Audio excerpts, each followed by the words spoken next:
Olá, tudo bom? Eu sou Luciane Lilian Dal Santo, sou advogada no escritório Martins e Quadros, Advogados Associados. E hoje eu vim aqui falar sobre contratos de seguro de vida. No nosso ordenamento jurídico, os contratos de seguro eles estão previstos no Código Civil, no artigo 757, em que, mediante o pagamento de um prêmio, o segurador, então ele se obriga a garantir um risco pré-determinado, seja ele um risco de dano ou um risco pessoal. Quando a gente fala de seguro, a gente tem que ter bem claro que existe uma infinidade de seguros, quando a gente fala assim propriamente o termo. No Brasil existe um órgão regulador, que é a Superintendência de Seguros Privados, que ele faz a regulamentação de quais são os seguros que são possíveis ofertar no mercado.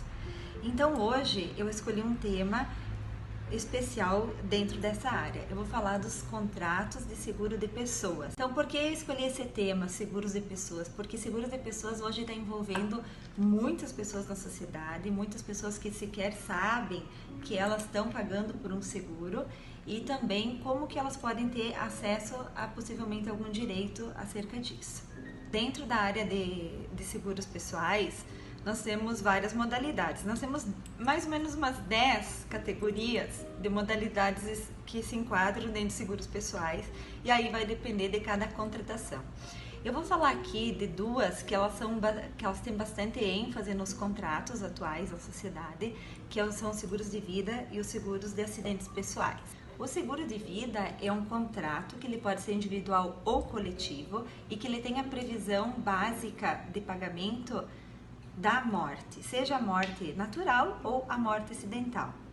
Logo, o seguro de acidentes pessoais, ele não tem previsão da cobertura da morte natural, tá? Então, ele tem só a previsão da cobertura da morte acidental. Esse é um ponto bem importante, porque muitas vezes na hora de fazer o pedido, quando ocorre um sinistro, por exemplo, de um falecimento, esse é um ponto que vai ser verificado, então, qual que é o tipo de seguro e qual que é o evento da morte. O contrato de seguro, ele pode ser um contrato individual, em que o segurado vai lá e contrata o seguro por uma opção dele, ou ele pode ser um contrato coletivo, que são muito conhecidos os contratos de seguro em grupo, em que existe a figuração na relação contratual de uma terceira pessoa, que seria um estipulante que a gente fala.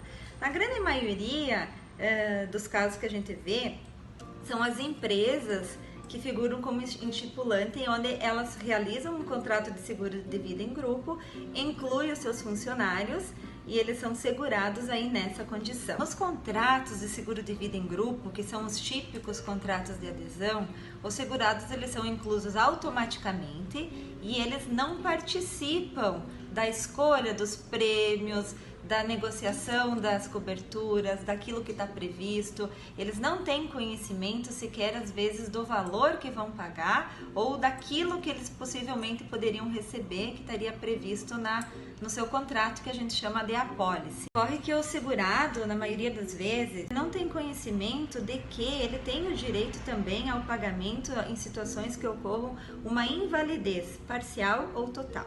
As situações de invalidez decorrente de acidente, elas não precisam ser uma invalidez total e nem uma invalidez que tenha necessariamente sido atestada pelo INSS. Havendo uma invalidez que ou impossibilita de desenvolver a sua atividade profissional, essa situação ela já lhe dá um indicativo de direito ao recebimento. Nesse sentido, o que eu queria trazer então uma grande contribuição é o quê? A maioria dos seguros de vida, então, tem a previsão, então, do que? Da morte, né? E também da invalidez. E a invalidez é a cobertura que é menos paga diretamente pela seguradora. Por quê? Porque a seguradora, ela tem um entendimento do que seja invalidez, enquanto que na jurisprudência tem se consolidado um outro entendimento. O conceito de invalidez, ele não está diretamente ligado ao conceito de invalidez previsto pelo INSS, tá? Essa invalidez é o nome invalidez, mas ela se refere a uma incapacidade permanente que pode ser total ou que pode ser parcial. E ela está sempre muito vinculada também com a atividade que a pessoa faz, que o segurado faz. Então ela muda muito essa questão. E assim, e é bem comum que as seguradoras elas não vão reconhecer e não vão pagar uma invalidez parcial ou permanente diretamente de forma administrativa, sem que o segurado faça pleiteie judicialmente. Então, os contratos de seguro, além de eles serem regulamentados pelo Código Civil, eles também são regidos pelo Código de Defesa do Consumidor. É uma decisão que é pacífica. Um contrato de seguro de vida, assim como um contrato bancário, ele é regido pelo Código de Defesa do Consumidor. Então, o segurado, ele é um consumidor e ele é um consumidor que deve ser respeitado em todas aquelas questões que o nosso código já trouxe acerca dos direitos. Dificilmente, nos casos de invalidez, de incapacidade parcial ou total, dificilmente o segurado, infelizmente, vai receber na via administrativa ou pelo pagamento.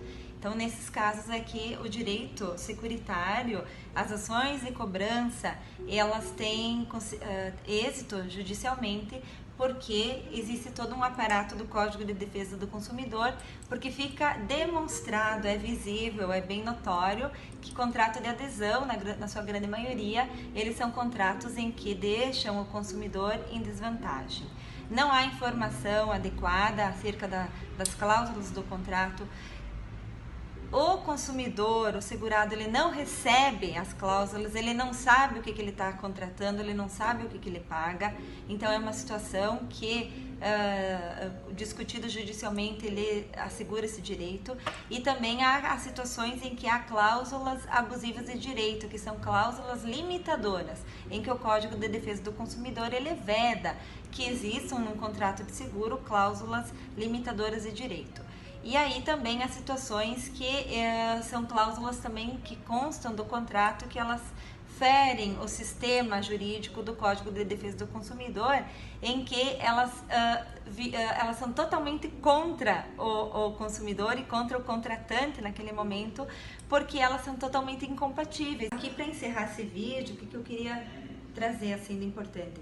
É bem comum que a seguradora negue um pedido administrativo, é bem comum. Então, sempre nessas situações, deve o segurado buscar um apoio jurídico para rever seu direito. Uma outra situação que é bem importante chamar atenção é o quê? É que o prazo prescricional, nos casos de seguro de vida decorrente de uma invalidez, lembrando bem, decorrente de invalidez, o prazo prescricional, nesse caso, é 1 ano. 1 ano passa muito rápido. Então, assim, quando o segurado tem entendimento de que ele tem uma expectativa de direito, que ele sofreu um acidente, que ele tem uma lesão permanente, não precisa ser total, pode ser parcial, que ele busque uma informação com um advogado, com uma assessoria jurídica, com alguém, porque ele tem a possibilidade de ele estar recebendo sim esse direito que ele pagou.